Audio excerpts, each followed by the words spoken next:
Delhi target ಮಾಡಿದ್ದ ಪಾಕಿಸ್ತಾನಕ್ಕೆ ಇದೀಗ ಮರ್ಮಾಘಾತವಾಗಿದೆ. ಪಾಕ್ನ ಫತಾಹ್ 2 ಮಿಸೈಲ್ ಅನ್ನ ಧ್ವಂಸ ಮಾಡಿದೆ ಸೇನಾಪಡೆ. ಹರಿಯಾಣದ ಸಿರ್ಸಾದಲ್ಲಿ ಪಾಕ್ನ ಮಿಸೈಲ್ ಅನ್ನ ಉಡೀಸ್ ಮಾಡಿದೆ. ಮಿಸೈಲ್ ಅವಶೇಷಗಳನ್ನು ವಾಹನಕ್ಕೆ ತುಂಬಿ ಸ್ಥಳಾಂತರ ಮಾಡಲಾಗ್ತಾ ಇದೆ. ಪಾಕಿಸ್ತಾನದ ಯಾವುದೇ ಡ್ರೋನ್ ಬಂದ್ರು ಮಿಸೈಲ್ ಬಂದ್ರು ಅದನ್ನ ಭಾರತೀಯ ಸೇನೆ ಹೊಡೆದುರುಳಿಸ್ತಾ ಇದೆ. ಈಗಾಗಲೇ ಒಂದು ಅತ್ಯಾಧುನಿಕ ಮಿಸೈಲ್ ಬಗ್ಗೆ ನಾವು ಮಾತನಾಡಿದ್ವಿ. ರಾಜಸ್ಥಾನದ ಜೈಸಲ್ಮೇರ್ನಲ್ಲಿ ಯಾವ ರೀತಿಯಾಗಿ ಅದನ್ನ ಧ್ವಂಸ ಮಾಡಲಾಯಿತು ಅಂತ ಹೇಳಿ ಇದೀಗ ಮತ್ತೊಂದು ಮಿಸೈಲ್ ಪಾಕಿಸ್ತಾನದ್ದು ಒಡೀಸ್ ಆಗಿದೆ. ಗಮನಿಸ್ತಾ ಇದ್ದೀರಿ, ಭಾರತೀಯ ಸೇನೆಯಿಂದ ಯಶಸ್ವಿ ಕಾರ್ಯಾಚರಣೆ, ಅದರ ಅವಶೇಷವನ್ನ ಕೂಡ ನೋಡ್ತಾ ಇದ್ದೀರಿ.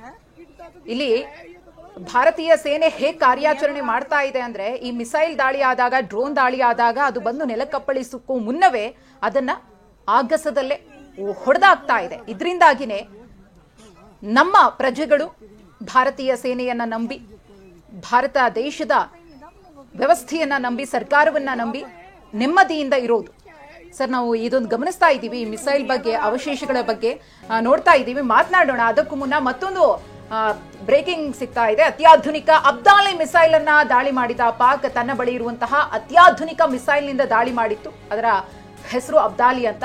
ಇದು ತುಂಬಾನೇ ಅತ್ಯಾಧುನಿಕ ಮಿಸೈಲ್. ಇದು ಪಾಕಿಸ್ತಾನದ ಬಳಿ ಇರುವಂತದ್ದು. ಸೇನಾ ನೆಲೆ, ಲಾಜಿಸ್ಟಿಕ್ ಹಬ್ ಅನ್ನ ಟಾರ್ಗೆಟ್ ಮಾಡಿ ಪಾಕಿಸ್ತಾನದಿಂದ ದಾಳಿ. ಜೈಸಲ್ಮೇರ್ನಲ್ಲಿ ಪಾಕಿಸ್ತಾನದ ಅಬ್ದಾಲಿ ಕ್ಷಿಪಣಿಯನ್ನ ಪುಡಿಗೈಯಲಾಯಿತು.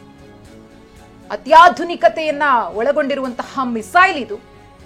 ಸಾಕಷ್ಟು ವಿಶೇಷತೆಗಳಿದೆ. ಇದನ್ನೇ ನಾವು ಹೊಡೆದುರುಳಿಸಿದ್ದೀವಿ ಅಂದ್ರೆ ನಮ್ಮ ಭಾರತೀಯ ಸೇನೆಗಿರುವಂತಹ ತಾಕತ್ತಿನ ಬಗ್ಗೆ ನಾವು ಹೆಮ್ಮೆ ಪಡಲೇಬೇಕು.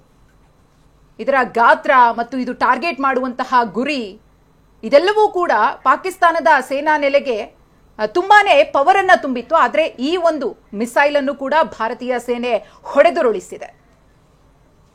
ಸೇನಾ ನೆಲೆಯನ್ನ, ಲಾಜಿಸ್ಟಿಕ್ ಅನ್ನ, ಅದನ್ನೇ ಟಾರ್ಗೆಟ್ ಮಾಡಿಕೊಂಡು ಈ ದಾಳಿಯನ್ನ ನಡೆಸಲಾಗಿತ್ತು. ಆದ್ರೆ ಈ ಅತ್ಯಾಧುನಿಕ ಅಬ್ದಾಲಿ ಮಿಸೈಲ್ ಅನ್ನ ನಮ್ಮ ಸೇನೆ ಉಡೀಸ್ ಮಾಡಿದೆ.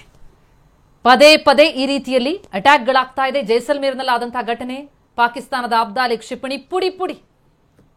ನ್ಯೂಕ್ಲಿಯರ್ ಅಸ್ತ್ರವನ್ನು ಸಾಗಿಸಬಲ್ಲಂತಹ ಶಕ್ತಿ ಹೊಂದಿದೆ ಈ ಅಬ್ದಾಲಿ.